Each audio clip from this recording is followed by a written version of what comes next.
Un cordial saludo. Seguimos con las grabaciones de los capítulos del título 1. Hoy vamos a hacer referencia al capítulo 15, que tiene que ver con la eficiencia por alteraciones de la columna vertebral y la pelvis. El objetivo de este capítulo es evaluar las deficiencias anatómicas y funcionales permanentes de la columna vertebral y la pelvis. Para esto se consideran 4 zonas, y esas zonas pues las dividimos en cervical, se tiene en cuenta la torácica y se tiene en cuenta la lumbar y la pelvis. Entonces se le da un valor más o menos proporcional en su distribución de acuerdo a la función o a la funcionalidad de la columna. En el caso de la columna cervical, pues esa nos representa un valor importante, que es hasta el 30% de eficiencia. Pues de hecho en las tablas figuran 40 de eficiencias, pero para efectos de la distribución más anatómica y funcional la tenemos así. Y la torácica pues es de menos funcionalidad, se le está dando un valor proporcional hasta el 22%. La lumbar, que es igual de importante o ligeramente más importante que la cervical, le estamos dando valores del 33%. Acá en este capítulo, una de las cosas muy importantes, y es el factor principal, se va a trabajar con la deficiencia con base en el diagnóstico. Es decir, partimos de un diagnóstico y ubicamos estos diagnósticos de acuerdo al segmento a evaluar. Si presentamos algunos daños conexos por la columna vertebral y la pelvis, a manera de ejemplo, tenemos un problema de un plejo por compresión de una hernia discal o una listesis severa, entonces tenemos que evaluar estas deficiencias en el capítulo correspondiente. Así podemos aplicar tanto el sistema nervioso periférico como el sistema nervioso central. Aquí evaluamos la parte de columna vertebral como tal y pelvis. Ya el compromiso, como les dije, se va a su respectivo capítulo. Se aplica la fórmula de valores combinados, la fórmula de Baltasar. Hay que tener en cuenta que la historia clínica, hay que hacer una revisión exhaustiva de la misma, conocer los síntomas actuales, el examen físico en lo que encontremos. Lo mismo la parte de imagenológica, diagnóstica y todos los exámenes que requieran de laboratorio, ¿no? Entonces siempre tenemos que tener en cuenta en este caso.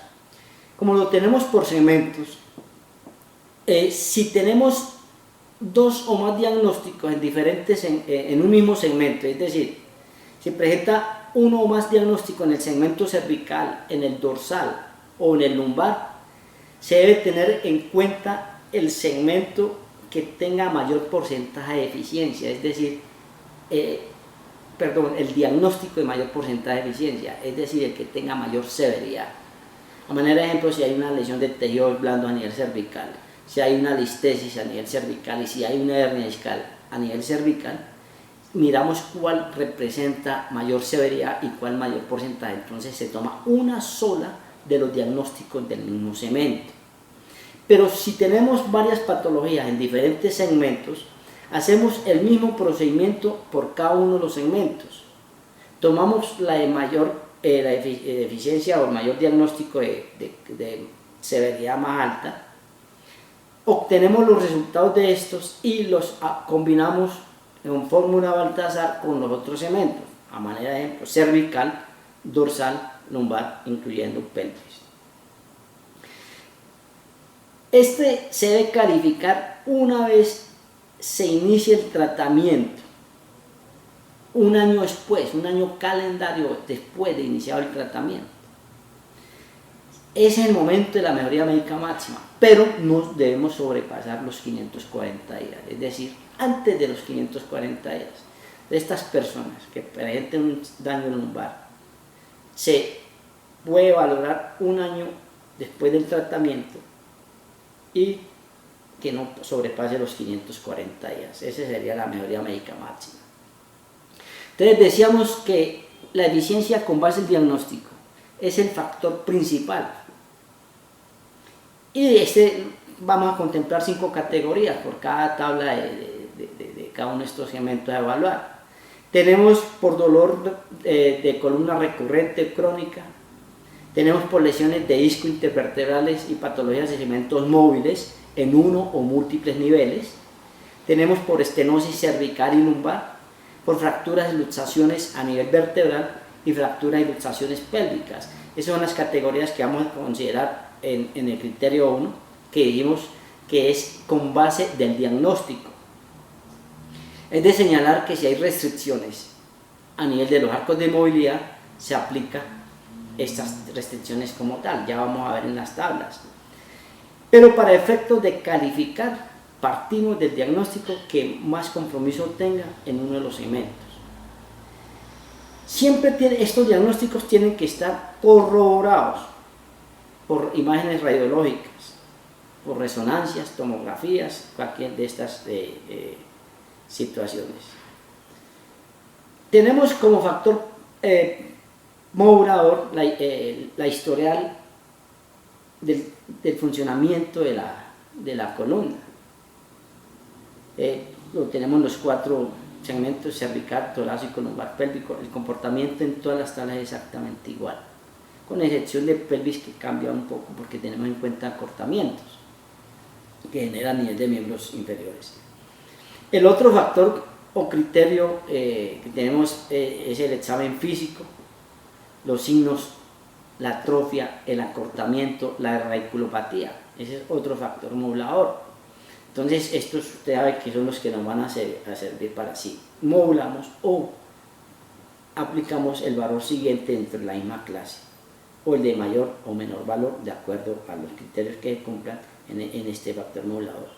Y por último tenemos el factor modulador como criterio cuarto, que son los estudios clínicos o resultados de pruebas objetivas, y eso nos lo está dando la parte radiológica, la imagenología. ¿Cuál es el procedimiento? Primero tenemos que tener un diagnóstico claro, preciso. Eso nos lo da la historia clínica. Llámese lesión de tejidos blandos, esguince o luxación, herniaciones de disco, estenosis de la columna, fracturas y dislocaciones. Una vez ubicado este diagnóstico en el segmento de evaluar, nos vamos a la tabla correspondiente. Para cada uno tenemos 4 tablas. Identificamos este factor como principal, de acuerdo a los criterios que se cumplan. Y después marcamos los factores moduladores y ya seguimos el mismo procedimiento que se aplica en todos los capítulos que tenga factor principal y factor modulador, como se establece en el título, el numeral quinto, el título preliminar y el numeral correspondiente. Obtenidos los valores de eficiencias por cada uno de los segmentos, si se evalúan varios, se aplica la fórmula de valores combinados. Entonces veamos, empecemos con la columna cervical. La columna cervical, como nos basamos en el diagnóstico, entonces partimos de que si es una lesión de tejidos blandos y condiciones no específicas, y ahí enuncia en cada una de ellas, en esa celda enuncia cuáles son las lesiones de tejidos blandos y condiciones no específicas. Entonces, la cervicalia crónica no específica o recurrente, o dolor por enfermedad facetaria o tendinitis o dolor muscular. Ese es para aplicar, y en esa tabla, la que es la 15.1, vamos a encontrar en esta parte de este diagnóstico que se va a calificar hasta un máximo de 3%. Ese 3% me indica si presenta historia documentada de tendinitis o dolor muscular con quejas constantes, pues clínicamente manifestada. Entonces, en estas lesiones de tejidos blandos siempre se califica y el máximo valor es del 3%. Igualmente, si tenemos como factor principal una lesión de los segmentos móviles, luxaciones o listesis, se aplica también la fila correspondiente. y especifica cuáles son las lesiones de estos segmentos móviles o luxaciones listesis. Y empieza a anunciar la hernia discal, la inestabilidad del cuerpo vertebral, pseudoartrosis, artroesis, artroesis fallida, estabilización dinámica o artroplastias, estenosis, combinación, y pues si hay uno o varios niveles que comprometan a nivel del segmento. Entonces aquí calificamos hasta un máximo del 4% y está basado en si está con indicación quirúrgica o no tiene indicación quirúrgica. Si tenemos con signos posquirúrgicos, con signos de radiculopatía, si es la radiculopatía unilateral o si es bilateral o de múltiples niveles. Entonces depende del grado de compromiso a nivel de radiculopatía y de niveles dentro del mismo segmento, se le va asignando una clase mayor y esta clase mayor se va a obtener el máximo valor del 40%. También tenemos las fracturas en el segmento cervical. Y la fractura en el segmento cervical, aquí también nos va a definir la clase, es el grado de compresión a nivel del cuerpo vertebral. Si es entre 25%, 25 a 50%, mayor del 50%, si tiene un compromiso de un solo nivel y es bilateral, o si tiene compromisos de múltiples niveles. Eso nos va dando la clase. Y por último tenemos las luxaciones y luxofracturas o listesis. También la tenemos clasificadas, tenemos una fila dentro de la misma tabla 15.1 a nivel cervical. De igual manera se maneja si estas listesis son de múltiples niveles con o signos de radiculopatía, con o sin indicaciones quirúrgicas. Si es de múltiples niveles, incluida la función. Entonces vamos a encontrar que en esas clases 3 y 4 el comportamiento del indicador es exactamente igual. Entonces señalamos la celda de mayor compromiso y en este caso buscamos la favorabilidad de la persona a evaluar. Entonces este es el factor principal basado en el diagnóstico y después, una vez obtengamos de estas 4 filas los 4 diagnósticos, optamos por calificar el de mayor severidad, el de mayor valor y dejamos uno solo cuando hay varios. Después aplicamos los factores moduladores y entre los factores moduladores sí tenemos déficit sensorial y si hay restricciones de arcos de movilidad articular, como les mencionaba antes. Si la restricción es leve, moderada, severa o restricciones muy severas. Y lo mismo el factor modulador a nivel de pruebas electromiográficas. Si es una radiculopatía resuelta, si es una radiculopatía en una raíz nerviosa, si es radiculopatía bilateral o son múltiples raíces nerviosas. Esto nos va señalando la severidad del factor modulador para efectos de que nos modifique, nos disminuya o aumente el valor intermedio de la clase que se encontró. Esta es la forma de evaluar la columna cervical. El comportamiento de los demás segmentos, torácico, lumbar, son exactamente igual. Entramos a la tabla 15.2, hace referencia a la deficiencia de columna torácica y igualmente miramos lesión de tejido blando y condiciones específicas. En este caso la torácica ya se le da un valor más importante, máximo de 10% para efectos de lesión de tejidos blandos. Lo mismo que el anterior, que en la cervical manejamos la parte de esguinces, las tendinitis, si es múltiple o no es múltiple, entonces le asignamos el valor de la clase 1. Entonces aquí tenemos como clase única la 0 y la 1 y los factores moduladores. Lo mismo dentro de la misma columna torácica manejamos el compromiso de lesión de segmentos móviles, ya habíamos dicho hernias discales, inestabilidades, artroesis, fijación y los criterios dentro de estas lesiones de segmentos móviles, si hay compromiso con radiculopatía resuelta o no, con signos de radiculopatía a nivel unilateral o si es múltiple nivel. Entonces dése cuenta que es el mismo comportamiento de evaluar la columna cervical. Lo mismo hacemos con las fracturas, si el compromiso es menor del 25% a nivel del cuerpo, si es del 25 al 50%, si es mayor del 50%, si es compromiso en un solo nivel o en múltiples niveles. Entonces también le asignamos un valor de la clase. También se aplica para luxaciones en listesis, que es exactamente igual con el compromiso de radiculopatías o no radiculopatías. Es importante señalar que en cualquiera de estos segmentos a evaluar, si hay complicaciones postoperatorias no neurológicas, es decir, a nivel local, como en el caso de una infección profunda de la herida de la columna y que requiere antibioterapia de forma permanente o genera una osteomielitis crónica en el segmento operado o en el nivel operado, entonces se le está clasificando una vez en la máxima clase, que es la 4, se le da 40%, lo mismo para la parte cervical y les adelanto la parte lumbar.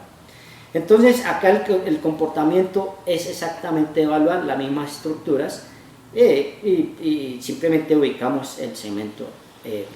Los factores moduladores también tenemos en cuenta el déficit sensorial, si hay restricción o no de movimientos de columna. Acuérdense, la restricción es leve, moderada, severa y muy severa, está dada en el compromiso funcional de este segmento. Si es mayor del 75% del compromiso, entonces le aplicamos restricciones muy severas, entonces le damos en la clase 4 para efectos de factor modulador. Y también tenemos las electromiografías, si hay compromiso de radiculopatía bilateral o no, si está resuelta, entonces son los factores moduladores. De igual manera pasamos a la tabla 15.3 de la columna lumbar, y este es exactamente igual a la cervical y la torácica. Manejamos lesión de tejidos blandos con los mismos criterios, los mismos indicadores. Aquí ya el valor es igual al del cervical hasta un máximo del 3%, mientras que la torácica era un máximo del 10%. También tenemos en cuenta los segmentos móviles, luxaciones, listesis, hernia de discos, si son posquirúrgicos, no son posquirúrgicos. Igualmente se clasifican las diferentes clases hasta la máxima 4. También se aplica para efectos de fracturas, dislocaciones o listesis, exactamente igual. El compromiso de la fractura, si es menor al 25%, el 25 al 50%, mayor del 50%. Y dése cuenta, el procedimiento y la estructura como está son exactamente iguales. Simplemente que nos ubicamos en el segmento de evaluar cervical, dorsal y lumbar. Factor modulador tenemos igual, el déficit sensorial, la restricción de los movimientos, también con la definición de leve, moderada, severa, muy severa, si se pueden realizar algunas actividades o no se pueden realizar, entonces es un factor modulador. Y las ayudas electrodiagnósticas, si hay un compromiso de radiculopatía, si está resuelta, si permanece, si es bilateral de un solo nivel o si es multinivel, entonces ese nos va dando una serie en la clase del factor modulador y ya lo ubicamos de acuerdo, aplicamos la fórmula de ponderación de los factores modulador y corremos o dejamos en la mitad o desviamos a la derecha a la izquierda entre la misma clase. Ese es el comportamiento o la forma de calificar la columna cervical, torácica y lumbar. Ahora pasamos a la tabla 15.4 que tiene que ver con las deficiencias de la pelvis. Estas deficiencias de la pelvis, como factor principal tenemos los diagnósticos, si son fracturas de ramas púbicas, de la ilio, la isquio o sacro, con o sin cirugía. Entonces aquí vamos a ver el desplazamiento en centímetros. Ojo, que estamos hablando de la pelvis. Si es menor de 1 centímetro, si está entre 1 y 2 centímetros, si es mayor o igual a 2 centímetros, o si es una luxofractura de la pelvis. Entonces miren la importancia. Y ahí tenemos otros indicadores que tiene que, si hay separación o una diastesis púbica, si hay una separación, entonces ese nos da una severidad. Entonces miren, la fractura de pelvis se maneja desde ese punto de vista.